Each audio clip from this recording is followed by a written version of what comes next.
Okay, hi everybody. This is Jaime Martinez, the Circuit Administrator for TCGC, and I have with me Kim Boer, Color Guard Vice President, longtime board member, and we're excited to give you a little update. It's been a little bit since our last video, and we've had November went by, and now it's December. Getting ready to end registration.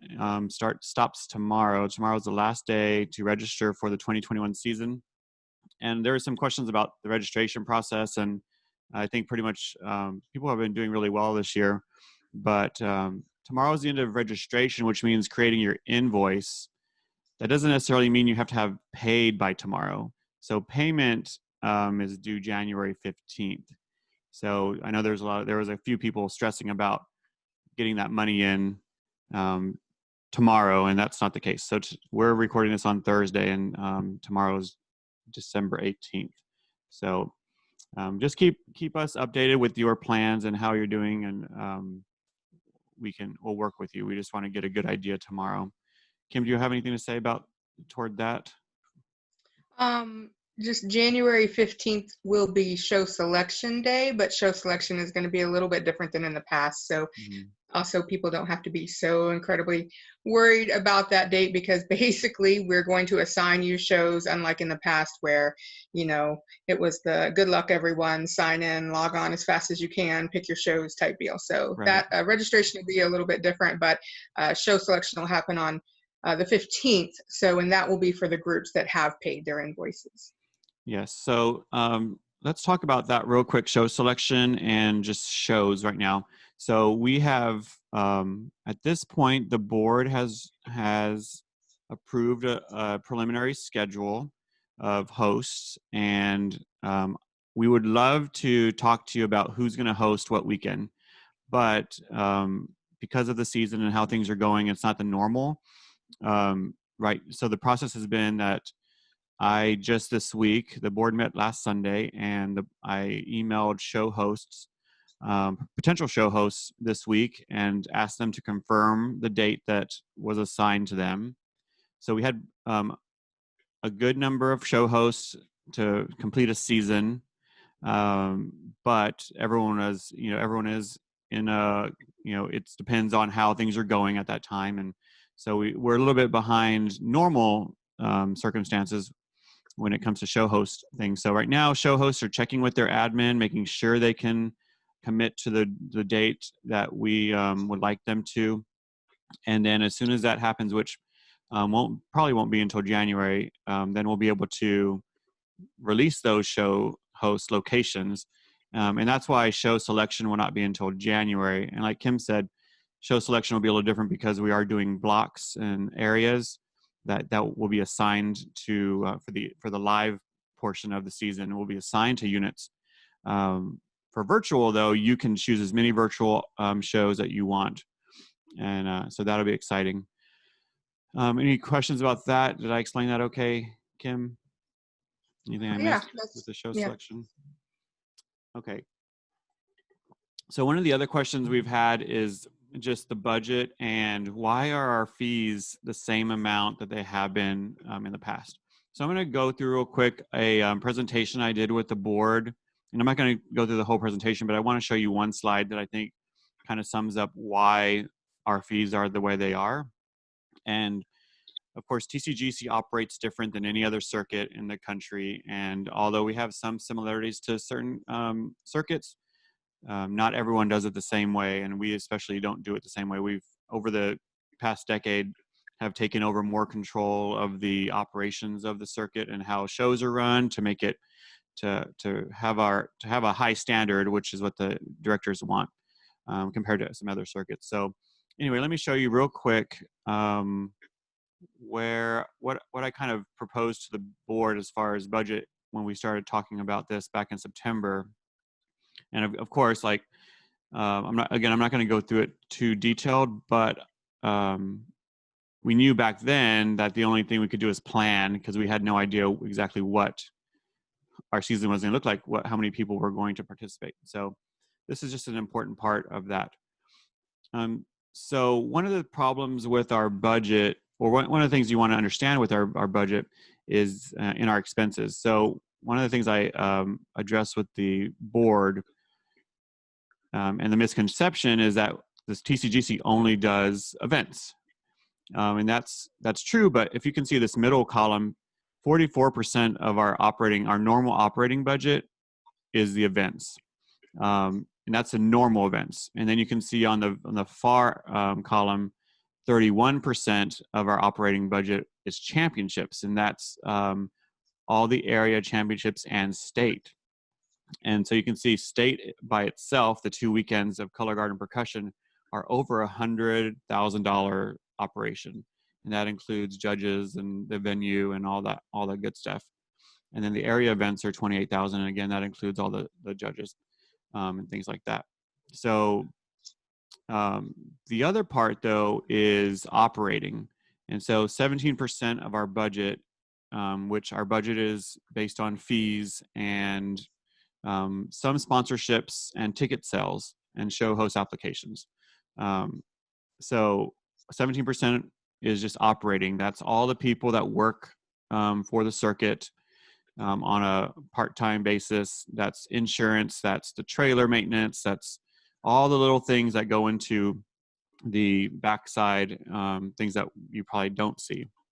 And then 7% of our budget is geared toward education, and that's the symposiums and the and bringing in clinicians and all that good stuff. So when I discussed with the board kind of our scenarios, we talked, and we've already moved forward through this, but we talked about a full season, which was like a normal season, and you can see the red here, and that's where how much money we would be in the red, and we kind of went through different scenarios, and we ended up in the middle kind of with what we chose. And the budget itself was based off of about an 80% participation from normal, like first units, and no second or third units. Same thing with percussion. So about 80% with those first units. And right now, I can tell you, so that was kind of, for color guard, that was 216 units is what we kind of budgeted on. And right now I can tell you, let me look for sure. Right now it's 190 color guard units have registered, and that doesn't mean they paid. I think we're close to 90 units who have paid their fees, which is fine. That's normal for us. And then we are at 34 percussion units and 2 winds right now that have registered. And again, that doesn't necessarily mean they paid, but they are planning or wanting to be a part of the circuit. So as you can see, that is lower than what we kind of started our budget process with. The other thing, and maybe Kim wants to talk about a little bit, how we were going to make up that money that was in the budget. So you saw those red numbers, and we were going to go into the red to complete the season. And Kim, maybe you can talk about the board's decision on how to make up that money. So there is a contingency fund, a savings account, so if you will, for those emergency type situations. And for us, nothing says emergency like a pandemic, you know, and while we don't want to drain that, because we do need to keep that, we did kind of agree that if there was ever a time to kind of dip into that just a little bit, this was the time, because we really want to have a season. And in order to do that, we had to spend some of this money. So we did agree to kind of dip into that a little bit, you know, still hoping we can figure out how to not do that. However, that is kind of what we all kind of agreed on during this emergency type of season that we're having. So that's that was kind of our thinking there. And just to, you know, be clear that, you know, before we got into last season, the 2020 season, we had 40,000 in contingency, and we ended the season, which has, you know, been disclosed on all the budget forms that the membership has access to on the competition suite resources. We ended last season not having spent all the money that we had. We spent, I think, we had a 30 to 40,000 extra from last year's season not completing because we didn't have a state. event and things like that. So the board is going to go into that part of the money that we had left over from last season, but not into the base contingency fund that the board has been building over the decade. So I think that's good, and that's also kind of including that those refunds that are happening or credits that are happening for membership for people that didn't go to area last year, and just as an aside, the board has discussed that pretty soon, I think in this season, we're going to refund any money that was from the 2020 season, so that we don't have to carry that over into 2021 or 2021 into 2022. So that's kind of still coming. But I hope that kind of clears up maybe why our membership fees didn't go down. That was the first thing that Jessica came into the board meeting with in her first meeting was, can we reduce the fees? Can we make this anything reduced? And that was the board's goal. It always is, to be fiscally responsible. But then we started looking at the hard numbers, and it just wasn't going to work, even by cutting a lot of things. So speaking of cutting, Kim, do you want to talk a little bit about the West Side contest structure that we've kind of come to?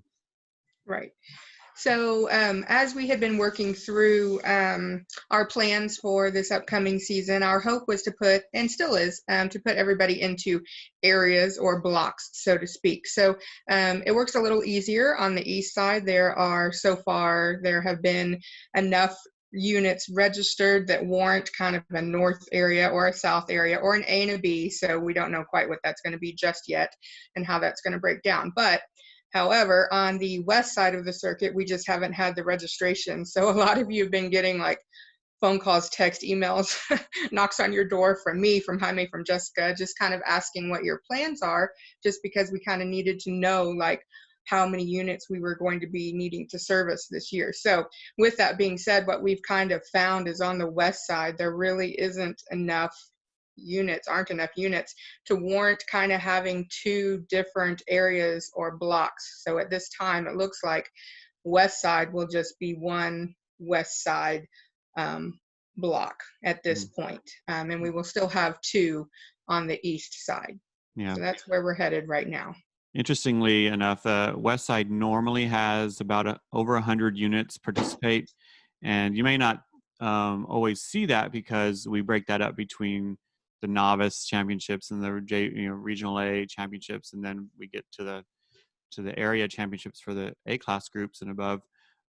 So by that time, it's a more manageable number. But when you put them all together, it's around 100, and I think right now we're maybe around 50, maybe 60. And some of that is because units have decided not to participate.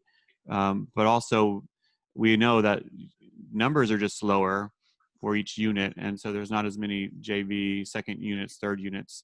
And congratulations to those that do still have those units, because there are some in Houston and Austin that have 2-3 units still, and you're able to keep them going. So that's awesome.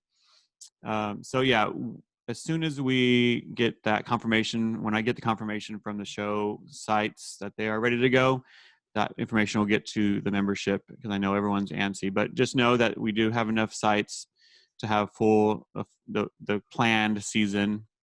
And then, of course, you also have the virtual. The one thing I really do want to talk about, or just mention real quick on the virtual or the registration, was there's maybe some confusion. If you can go onto your competition suite and see your classification, and if it just says Scholastic A or Percussion Scholastic A, or that's all it says, then you are slated to do in-person and virtual shows, that you can do both. If it says virtual Scholastic A or virtual Percussion Scholastic A, that means you are doing virtual only. So you're going to record at your school, you're going to upload, and you're going to be adjudicated virtually. You're never going to be in a gym. So if that is wrong, go ahead and contact me, email me, office@texascolorguardcircuit.org, and I can make that change really quickly. Or if your circumstances change before January 15th, let me know. That we can still make that change. If you decide, well, I want to do in person, or I think we're just going to do virtual only. If that's what you want to do, it's fine. It's not a big deal. The budget isn't based on who's doing virtual or who's doing in person. It's just who's participating. So the thing that's coming up first, though, and we've already had some registrations, is solo and ensemble. And this is really exciting, something that we've been talking about doing for many years, and something that Jessica was really passionate about making sure we did this year. So Kim, you want to talk about solo and ensemble? We've already had some registrations, like I said, and I know a lot of us are kind of waiting until maybe January to register, which is fine. So how's that going? Yeah, so we are excited about this event this year. It is new. It is something that we have been talking about and wanting to get up and running. So this is going to be an all virtual event. So again, there'll be a date where you need to upload your videos, and then they'll be adjudicated, and then you will get a little information about feedback and a rating. So we are accepting solos, we're accepting small ensembles. So our rules are just a little bit different from WGI. So you're going to want to take a look back at those slides sent back with all that information from a few months ago. But we will have two divisions. So there'll be a junior division, and then there'll be a senior division, and that cutoff is by age. So 15 and under is going to be considered the junior division, and 16 and up will compete in our senior division. And then there's been some questions about, like, well, what if I have 14, 15, 16-year-olds, or 15, 16, 17-year-olds? So they will compete in the higher division. So whatever the oldest member is, if your oldest member is 16 or older, they will go to that senior division, even if you have 12, 13, 14-year-olds in there as well. There's also been some questions about, like, well, why are we doing this in January? There's a couple of reasons, actually. So everybody's kind of on their own path this year. So we have groups that are still playing football, that are still doing marching band and going to football games. We have a lot of groups that just finished up UIL, but then there have been a lot of other units who haven't been able to do anything, maybe, or not even see their kids, or not much in person, or have been done with football for months or whatever. So this was our thought here, was just providing an avenue for people who maybe haven't really started up Winter Guard yet, or they're not in the thick of football or UIL. Just another avenue for other people to be involved, or kids that maybe aren't in person. This is something they can do at home and still participate in the Winter Guard activity. So we're really excited about this. The deadline to register is going to be January 8th. And then there is a lot more information. Even the upload information and all that is back on those slides that we sent a while back. But so coming up, so think about it over the holidays. Encourage your students to participate, either a solo or an ensemble. But it's a great way for them to stay involved on many different levels, especially even if you're not planning on doing a Winter Guard season, or even if you are. I know for me personally, I'm planning on working on some small ensembles kind of before I really get started on the Winter Guard season here. So I'm excited to do something different with my students than just the traditional, like, it's January, it's Winter Guard season, things like that. So, so we're really excited about solo and ensemble coming up. Yeah, so you heard that first. Kim is going to be doing some ensembles. My students are. Okay. So, sorry, I thought personally, you were gonna... yeah, nice, that's gonna be really exciting. And we haven't talked, but I think there is some thought about maybe even being able to do this again after the season's over, and this becoming a norm for TCGC now that we have everything kind of in place and things like that. And there is a want to do it, so that's awesome. And if you get your students to work on something over the break, and get them interested in things, and some people have already started working. But the one great thing about the solo and ensemble stuff is that the time limits and time minimums are really small. I mean, it's not a 5-minute show or anything like that. We just want to see some good spinning and good choices, and they'll get some feedback on that. The last thing I think I wanted to talk about was how we're going to end the 2021 season and move into our 22 season. So, Kim, do you want to talk about that? Sure. So there's still a lot of questions about all of this, of course. However, we are getting some feedback on what maybe you guys would like for the end of the season. So let me just talk about end season first. So if you recall, like we got a lot of feedback where this year is not really about the numbers or the score or whatever. So at our in-person events, well, and virtual, so you're going to be receiving commentary and you're going to receive a ranking and a rating. And then any awards that we give out will be digitally. There won't be any live award ceremony or anything like that, but there won't be scores used, numerical scores used, and kind of like traditional like we're used to this year. Now, with that being said, we've been getting recently a lot of feedback about the last contest, which we're kind of calling area. You'll still be in your blocks and whatnot, where people are wanting more of some kind of finale or championship or some kind of, yay rah at the end of the season. So we are currently exploring ideas for that, whether we call it an area championship, whatever that might be. But that's kind of the feedback that we're getting from directors right now, and is that everybody kind of wants some kind of end of season celebration, which hopefully we'll all make it that far, and yay, when we do in April, we all want to celebrate. So Yeah. So that's what we are discussing now. So if anybody has any feedback, feel free to contact any of the board members, myself, Jessica. Let us know what you're thinking, what you want to see. Yeah, and that's for both color guard and percussion, talking Rob, about yeah, of just course. How that's going to work. And if the board can make it work, and it could be as simple as just being able to say championships or giving something in hand or mailing something, I guess. If we can't, who knows, maybe we'll be able to do some kind of retreat, but we don't even want to think that far yet. That's, who knows what's going to happen in April. But one of the more, another exciting thing is the 2022 season, which we are working toward our 40th anniversary for TCGC's 40th anniversary in 2022, and returning to Reed Arena, and being able to do, and it really, if you think about what it means, what 2022 would mean is not having had state for 2 years. It's going to be a big deal no matter what, but it's also happens to be our 40th anniversary, and we hope to make that a huge deal at Reed.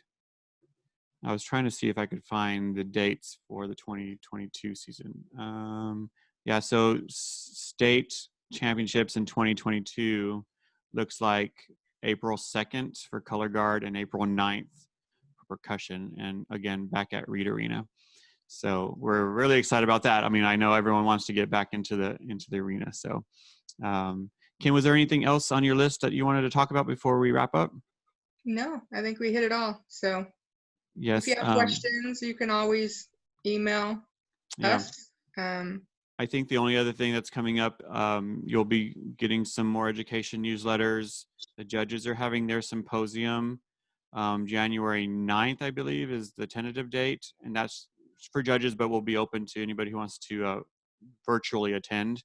And then there's still plans on some education initiatives that are going to happen in January, February, leading into the season.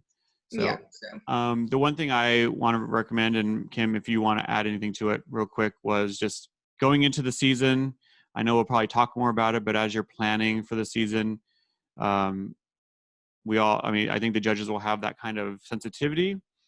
But when we finally get to the in-person things, it's going to be March, and the season's going to be three shows. It's 6 weeks long, basically. So you have any thoughts on that, how you're approaching the season real quick? It's interesting. Everybody's kind of approaching it differently because, a lot of people are already rehearsing, and show design's kind of like almost like typical.